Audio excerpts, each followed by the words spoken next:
I texted my lawyer 3 words that night: our plan worked. That's when everything changed.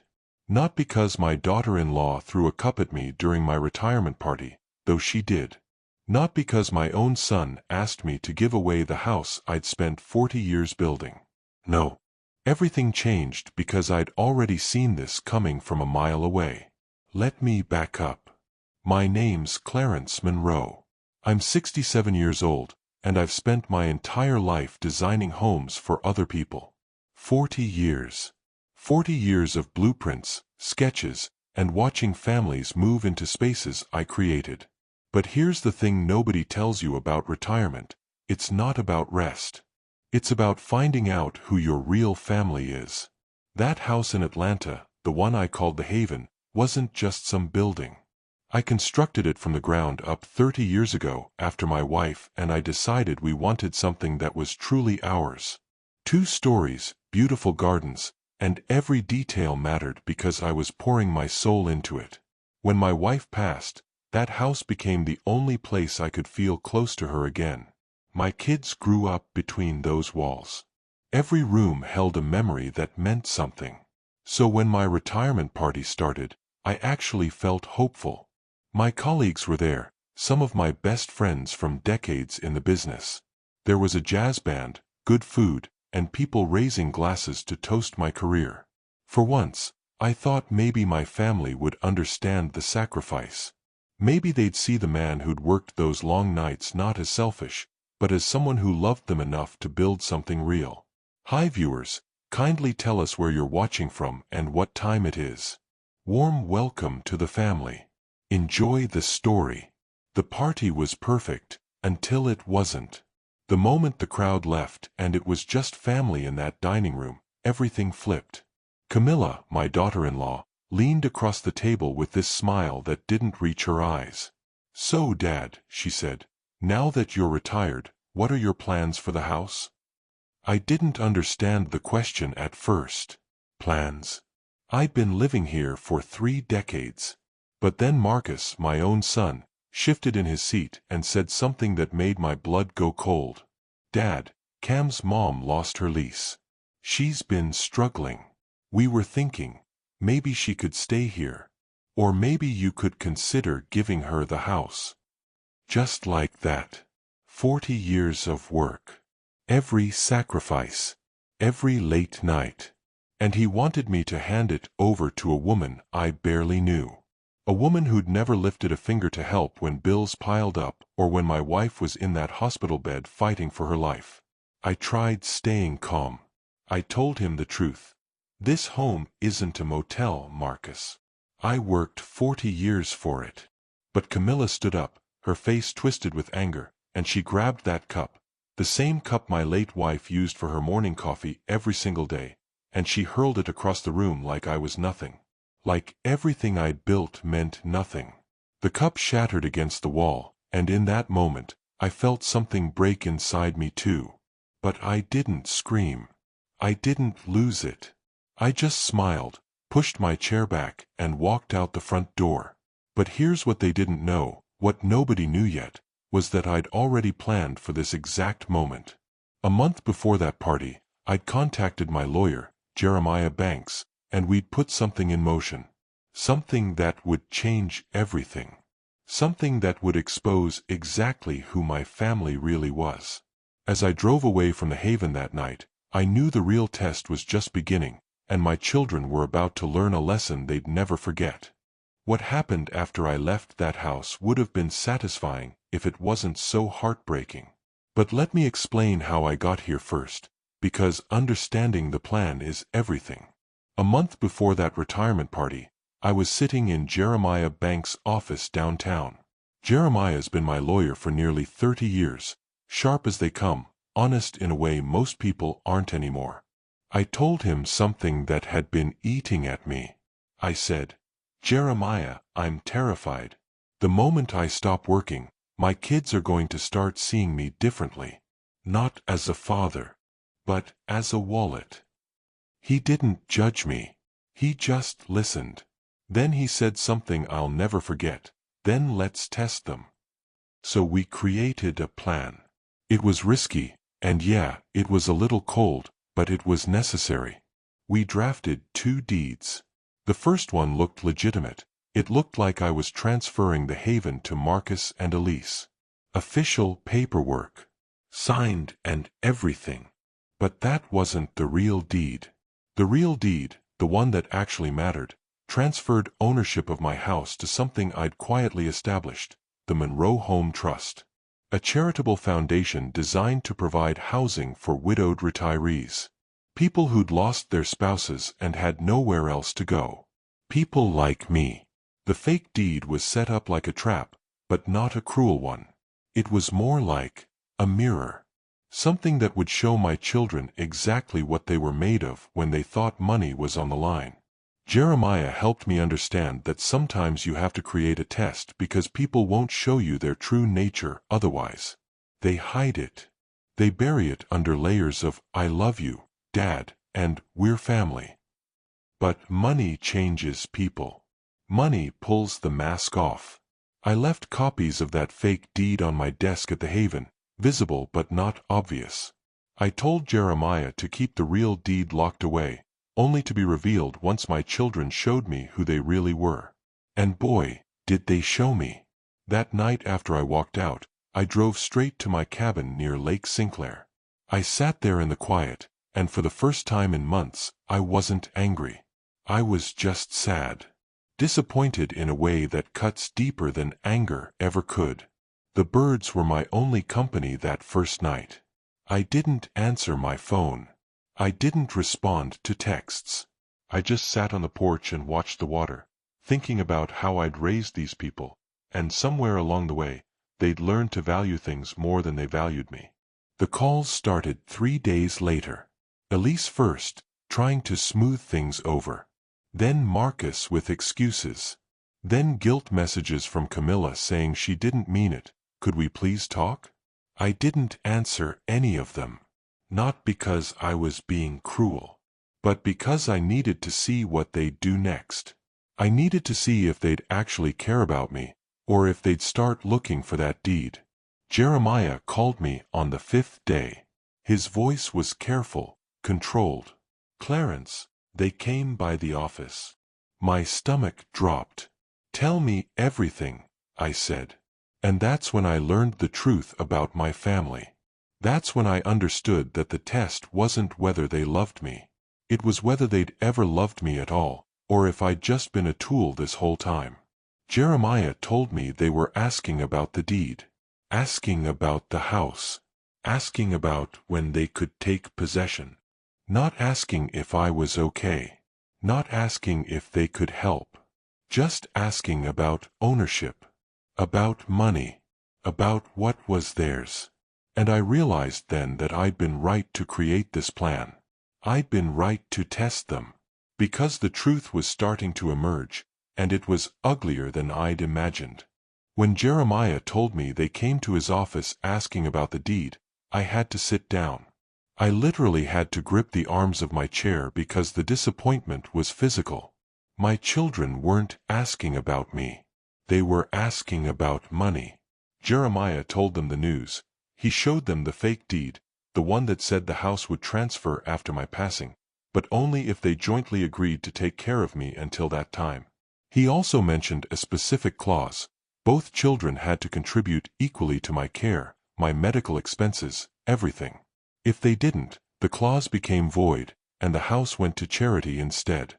Jeremiah's exact words were, "I watched their faces, Clarence. Their eyes lit up like fireworks when they saw that property transfer." Then I explained the caretaking clause. Camilla said something that froze his blood. "We'll just find another way." Elise tried to calm her down, but Marcus looked like he was thinking about something darker. Something that scared even my lawyer. That's when I knew for sure. This wasn't about helping their mother-in-law. This wasn't about family togetherness or making sure everyone was taken care of. This was about inheritance. This was about greed wearing the mask of concern. And I had to make a decision right then. Did I want to live the rest of my life as their meal ticket, or did I want to take control of the situation? I chose control. I told Jeremiah it was time to move forward with the real plan. The real deed. The one that would take the haven out of my family's hands permanently. But first, I wanted to see how far they'd actually go. How desperate they'd get. How willing they'd be to cross lines they shouldn't cross. So I waited. I stayed at the cabin. I kept my phone mostly silent. And I let the tension build like a pressure cooker. 3 days later, my neighbor called. His voice was shaky. "Clarence, son, you might want to come back. There's shouting at your place." My heart started racing. I got in the car and drove back to the haven faster than I should have. When I turned onto my street, I saw the flashing lights. Police cars. 2 of them. My daughter and daughter-in-law were standing outside screaming at each other while Marcus stood between them, trying to calm things down. The officers told me what happened. My kids had broken into my study. They were looking for more documents, more deeds, something they could use to claim the property. And when they'd forced the lock on my desk drawer, they'd triggered the security system I'd installed months earlier. But that wasn't the worst part. The worst part was what they'd taken. Inside the study, the police found my wife's old display case shattered on the floor. The glass was broken everywhere. And my wife's wedding ring, the one she'd asked me to keep for our granddaughter someday, was gone. Missing. They'd stolen it. Not out of desperation or accident, but deliberately. They were taking anything valuable they could carry. That was the moment something inside me died. Not anger. Something deeper. The last little piece of hope I had that maybe I was wrong about them. Maybe they were just stressed. Maybe they didn't really mean it. But you can't steal from someone and claim you're doing it out of love. You can't break into their home and say it's about family. That's not family. That's predatory. That's criminal. And I realized my plan had worked almost too well. It had exposed not just greed, but something darker. Something that scared me about who I'd raised. The morning after the police came, I met Jeremiah at his office. He didn't say much. He didn't need to. He just looked at me and said, "They've crossed the line, Clarence. Real line. Not just a moral one." I nodded because he was right. Breaking into a home, stealing from a parent, that wasn't a gray area. That was criminal. That was dangerous. I told him it was time. Time to finalize the real deed. Time to make the haven legally, irrevocably, permanently not theirs. Not mine either, really. But theirs never. We worked through the paperwork that day and the next. Every signature, every seal, every legal barrier we could construct to ensure that no family member could ever claim ownership, contest it, or profit from it. Jeremiah moved fast. He filed everything with the court, and within 48 hours, the Monroe Home Trust officially owned the property. The haven was gone from my family's grasp forever. When it was finalized, Jeremiah smiled in a way I'd never seen before. Not happy, but satisfied. Like justice had been served. He said, "You know what you've just done? You've given housing to 50 retirees. 50 people who lost spouses just like you lost yours. 50 people who had nowhere to go. You've just changed 50 lives, Clarence." And something shifted inside me. For the first time since that cup hit the wall, I felt something other than disappointment. I felt purpose. That night, I sat down and wrote letters to my children. Not angry letters. Not hateful. Just honest. In each one, I put the same message. A house built with love should never be sold for greed. The haven no longer belongs to any of us, but its doors will always be open to those who need it. And I included a photograph of the house with a caption, "Remember when we planted that oak tree together?" The oak tree. The one my wife had wanted to plant when we first built the place. The one Marcus and Elise helped us put in the ground when they were just kids. their little hands pushing dirt around those roots while their mother laughed. That tree had grown as tall as the house itself over the years. It was solid. It was real. It was something we'd all built together. And now it would shade people we'd never meet, people who needed shelter and safety. I mailed those letters and waited. I went back to the cabin. I sat on the porch. And I waited for their reaction. I knew it was coming. I knew the truth would hit them like a truck when they realized the deed they'd seen wasn't the real one. That everything they'd been planning, every dirty thing they'd been willing to do for that inheritance, was for nothing. 3 days later, the police called me directly. My daughter had tried to break into the property again. Both of them had. They claimed they needed to see the will and check on personal items. But the security camera had caught everything. Every moment. Every attempt to force their way past the gate.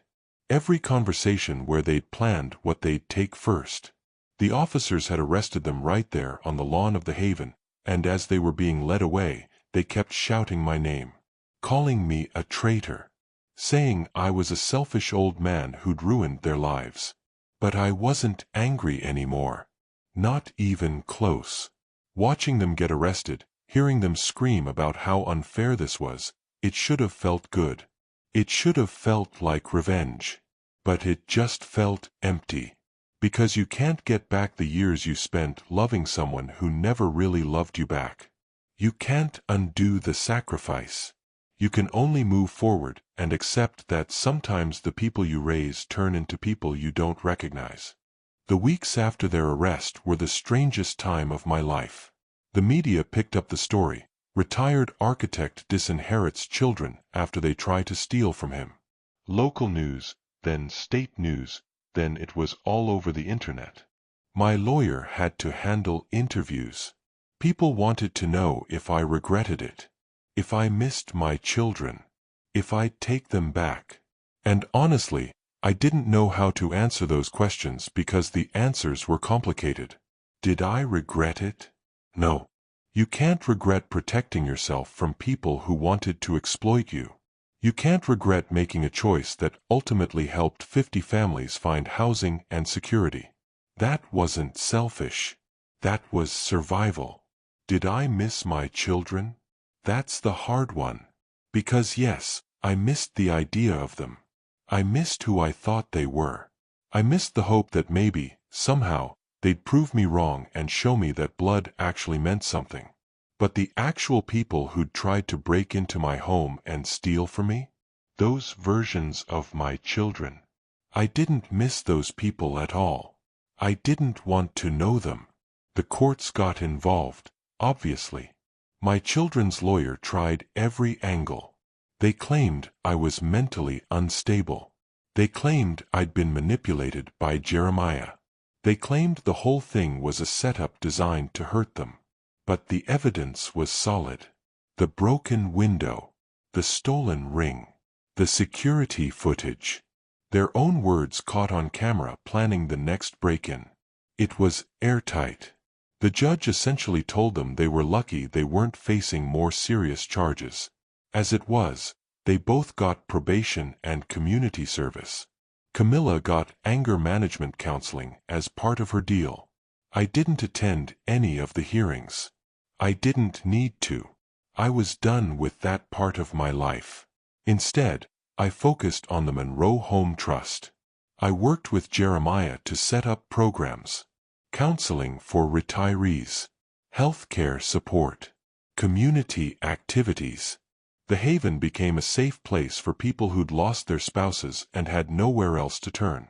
The first woman to move in was named Ruth.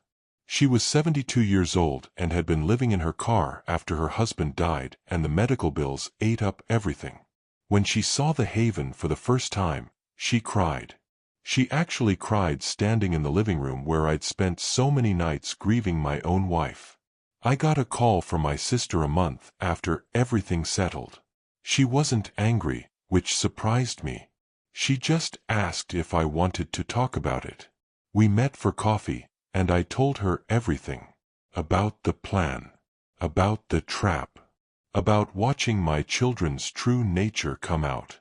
She listened carefully, and when I finished, she said something I needed to hear. Clarence, you did what you had to do. But don't let this harden you. Don't let what they did convince you that love isn't real. It is. It just doesn't always look like what we expect. I thought about that a lot. About how love and greed had gotten mixed up in my family somehow. About how good intentions can turn toxic when money gets involved. About how the people we raise can become strangers when they think nobody's watching. But I also thought about Ruth and the other retirees moving into the haven. I thought about the fact that the love I'd poured into building that house would now shelter people who genuinely needed it. People who would appreciate it. People who hadn't tried to use me. One afternoon, I drove back to the haven for the first time since it became the trust's property. I stood under that oak tree, the one we'd planted as a family all those years ago. It was massive now, roots deep, branches reaching toward the sky. And I realized something standing there. This tree didn't care who planted it. It grew anyway. It gave shade anyway. It stood anyway. Maybe that's what I needed to learn. Keep growing. Keep giving. Keep standing. Don't let the people who hurt you convince you that the world is just as broken as they are. But as I stood there, my phone buzzed. A text from an unknown number. It said, "Dad, it's Marcus. Mom's lawyer said we could reach out. Can we talk?" And right there, under that oak tree, I faced the question I'd been avoiding. Could I forgive them? Should I forgive them? Was there any way forward from this, or was this goodbye forever? That text message sitting on my screen was a door, and I had to decide whether I wanted to open it or let it close for good. I stared at that text message for a long time. Marcus's words just sitting there on my phone screen. Can we talk? 3 simple words. But after everything, they felt like a test. Another one. Because I'd learned that talking, for my family, usually meant trying to convince me to do something for them. And I wasn't sure I had any more words left to give. But my sister's voice kept echoing in my head. Don't let this harden you. So I called Jeremiah and asked him if he thought I should respond. He told me something I didn't expect. He said, "Clarence, whatever you decide is the right decision. But know this, forgiveness isn't about them. It's about you. It's about whether you want to carry this anger for the rest of your life, or whether you want to put it down and walk away clean." I thought about that. And I realized the anger had already started eating me up. I was spending more time thinking about what my children had done than I was thinking about the good work the Monroe Home Trust was doing. I was more focused on their betrayal than on Ruth's recovery or the 7 other retirees who'd moved in recently. The anger wasn't punishing them anymore. It was punishing me. So I called Marcus back. We agreed to meet at a coffee shop, neutral ground. When he walked in, I barely recognized him. He looked smaller somehow, worn down, like the arrest and the court process had aged him 10 years. He sat across from me, and for a long moment, neither of us spoke. Finally, he said, "Dad, I'm sorry." Just like that. Not a long explanation. Not excuses. Just those 3 words. And I saw something in his eyes. Real remorse. Real shame. Not because he got caught, but because he finally understood what he'd done. I believed him. After everything, I actually believed he was sorry. We talked for 2 hours. He told me that Elise had taken it hard too. That Camilla had actually moved out. That the whole experience had made them all rethink who they wanted to be. He told me about his therapy. He was actually going to counseling to work through why he'd wanted the house so badly. Why he'd been willing to hurt his own father for money. And that's when I knew he was changed. Because the Marcus I'd been raising would never have looked that hard at himself. But I also told him the truth. Marcus, I can't undo what happened. I can't unknow what I learned about you. but I can choose to move forward. Not back to how things were, because those days are gone, but forward, to something different. He cried then, not like the fake tears of someone caught doing wrong, but real tears. The kind that come from actually understanding the weight of what you've done. Over the next few months, my children made real changes. They didn't try to get the house back. They didn't lawyer up or fight the trust. Instead, they actually got involved with the Monroe Home Trust. Marcus started volunteering there. Elise helped with the counseling programs. Even Camilla did community service hours at the facility. And slowly, something shifted. Not back to what we were. We could never go back. But into something new. Something that felt more honest. I won't say we became a close family again. We didn't. But we became a family that was trying. That was working on things. That understood there were consequences for actions, but also understood that people could change if they actually did the work. One day, Ruth came to me and told me that Marcus had been helping her with some financial paperwork. That he'd walked her through everything carefully and hadn't taken anything. She said, "Your son has a good heart, Mr. Monroe. He just had to learn how to use it." And I realized that maybe Jeremiah was right. Maybe forgiveness wasn't about erasing what happened. Maybe it was about making space for people to become who they could be instead of who they'd been. But the real test came when Elise asked if she could move back into the Haven. Not to live there permanently, but to work there. To oversee the daily operations and make sure the retirees were being taken care of properly. And I had to sit with that for a long time, because letting her back into the Haven meant trusting her again. And trust, once broken, is the hardest thing to rebuild. The day I agreed to let Elise move back into the Haven as the facility director was the day I understood what my sister had meant about forgiveness. It wasn't weakness. It wasn't saying what happened didn't matter. It was actually the hardest thing I'd ever done because it meant choosing to believe in the possibility of change, even when every experience I'd had made that difficult. Elise cried when I told her yes. She hugged me for a long time, and I felt something in my chest loosen. Not completely, but loosens. She said, "Dad, I know I can't undo what I did. I know you'll probably never trust me the way you used to. But I'm going to spend the rest of my life proving that I'm sorry. That I've changed. That I understand what I almost lost." Moving her into the Haven felt surreal at first. Walking through those rooms with her, showing her how the trust operated, introducing her to Ruth and the other residents. Some of them remembered my family. They'd seen pictures on the walls before we'd cleared everything out. And now Elise was here, running the place, taking care of people who'd suffered loss just like I had. But integration wasn't smooth. Some of the residents were skeptical. One man, named George, actually asked me if this was some kind of scheme. If my daughter was here to try to get the house back somehow. And I had to reassure him. I had to tell him that I wouldn't put them in danger. That I'd learned from my mistakes. That this was genuine. He seemed to accept that, but there was caution in his eyes. And I understood why. Because betrayal has a way of making people defensive. Making them suspicious. And everyone in that house had experienced some form of betrayal. From family, from life, from circumstance. Over time, though, Elise proved herself. She was patient with the residents. She advocated for better healthcare services. She made improvements to the facility. She earned Ruth's respect. She earned George's trust.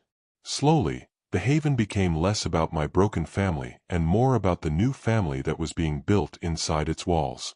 The residents started seeing Elise as part of their community, not as an outsider or a threat.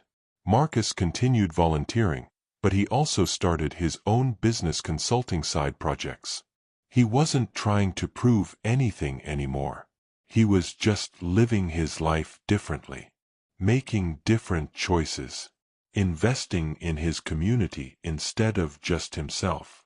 When I asked him why, he said something simple. Dad, you spent 40 years building beautiful homes. I spent 40 years not really building anything. I'm trying to change that now. And Camilla, she stayed away mostly. She'd send a card for my birthday. She'd text occasionally. But there was a distance there that I don't think will ever fully close. And I'm okay with that. Because some relationships aren't meant to be repaired. Some people have to find their own way forward without you in it. And that's not failure. Sometimes that's just the reality of human nature. A year after the trust officially took over the Haven, Jeremiah and I sat on the porch of the facility on a beautiful spring day. The oak tree we'd planted all those years ago was in full bloom. The place was full of life. Residents sitting in the gardens, volunteers helping out, Ruth teaching an art class in the living room. He turned to me and said, "You know what you've accomplished here, right? You didn't just protect yourself. You created something that will outlive you. Something that will take care of people long after you're gone." And I realized he was right. The Haven had become exactly what my wife and I had built it to be, a place of refuge, a place of love, just not in the way we expected. But as we sat there, I got a phone call. It was the police department. They told me that my old home had been broken into by someone unrelated to my family. Burglars.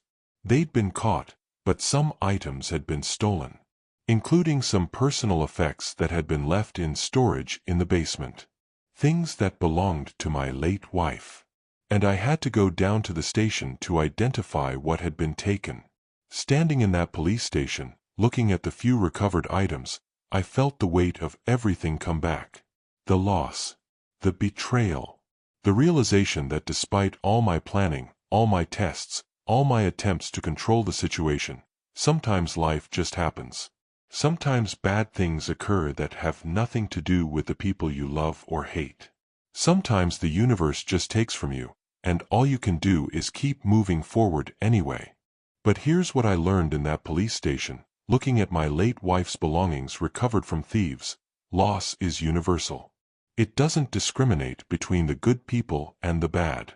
It doesn't care if you've been tested or tried or proven yourself worthy. It just happens. And the people who survive loss are the ones who decide to keep building anyway. I decided to donate everything that was recovered to the Monroe Home Trust. The items could have been mine, but they belonged in that house.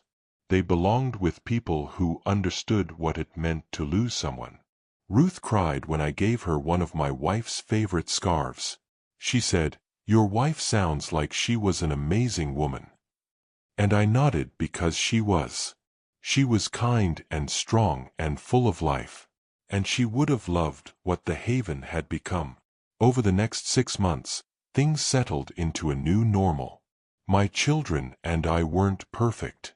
We weren't back to what we were. But we were building something real. Something honest. Marcus came by every Sunday to help with maintenance. Elise managed the facility beautifully. And occasionally, Camilla would send a donation to the trust with a note saying she wanted to help. Small steps. But steps in the right direction. The media eventually lost interest in our story.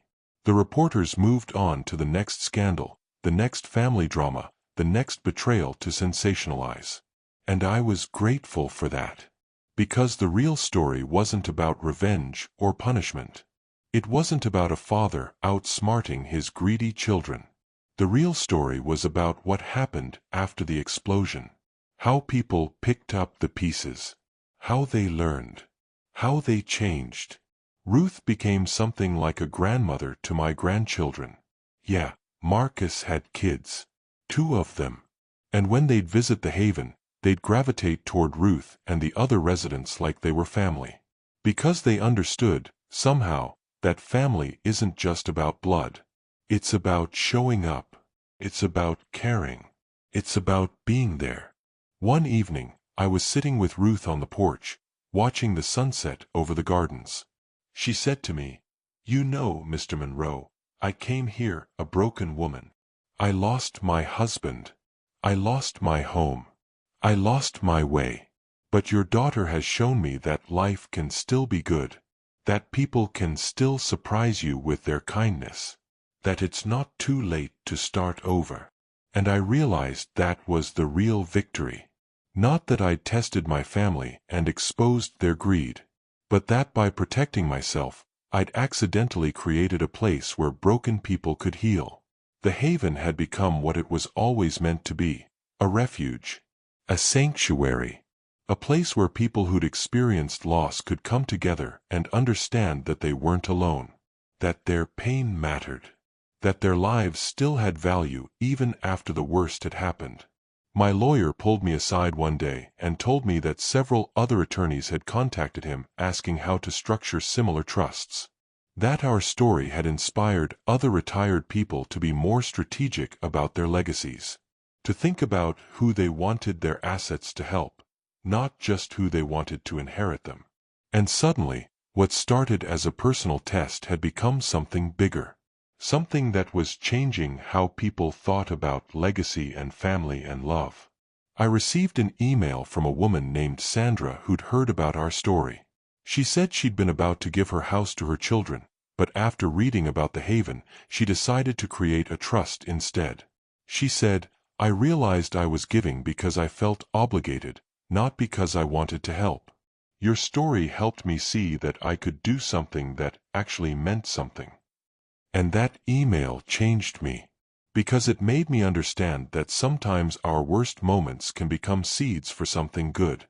Sometimes the pain we experience can show other people how to avoid the same pain.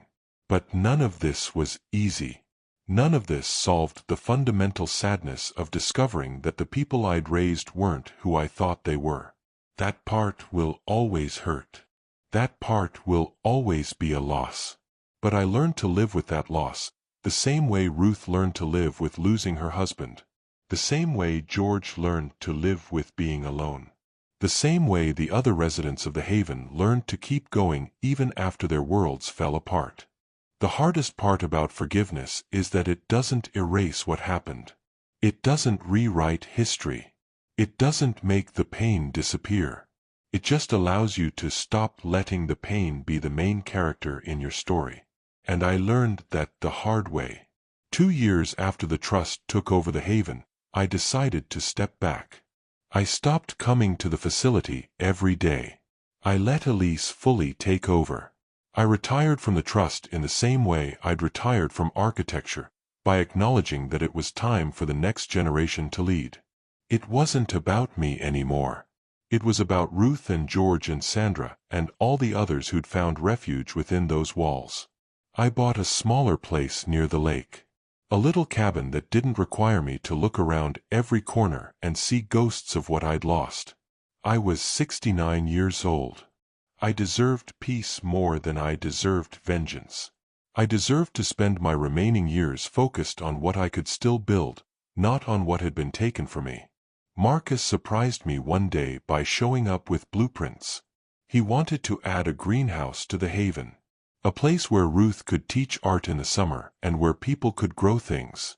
He'd designed it himself, and you know what? It was good. It was really good. I looked at those blueprints and I saw my son again. The one who'd watched me design homes for 40 years and had learned something about beauty and purpose and creating space for people. "You got it," I told him, looking at those plans. "The architectural gift. You always had it, you just had to slow down enough to see it." He smiled, and for a moment, we weren't a family broken by greed and betrayal. We were just a father and son, looking at the future instead of the past. Elise called me with news that the Haven had been featured in a national architecture magazine. They were calling it a model for how to create compassionate housing solutions for vulnerable populations. The article talked about the design, the layout, the way light moved through the rooms. The way my original design had proven to be perfect for people in crisis, safe but not clinical, warm but not overwhelming, structured but not rigid. I read that article in my cabin by the lake, and I cried. Not because of the recognition, but because my wife had been right all along when she'd said, "Build this house with love, and it will take care of people." She'd understood something I'd taken 50 years to learn. That the spaces we create matter. That architecture isn't just about blueprints and materials. It's about intention. It's about who you're building for and what you hope will happen inside those walls. A journalist reached out asking if I'd do an interview about the trust. I almost said no. But then I thought about the people who might read it. The people who might be where I was, wondering if it's worth building, if it's worth trying, if people are worth trusting. So I said yes. And when that article came out, the response was overwhelming. Hundreds of emails came in from people with similar stories. People who'd been betrayed by family. People who were struggling with whether they could forgive.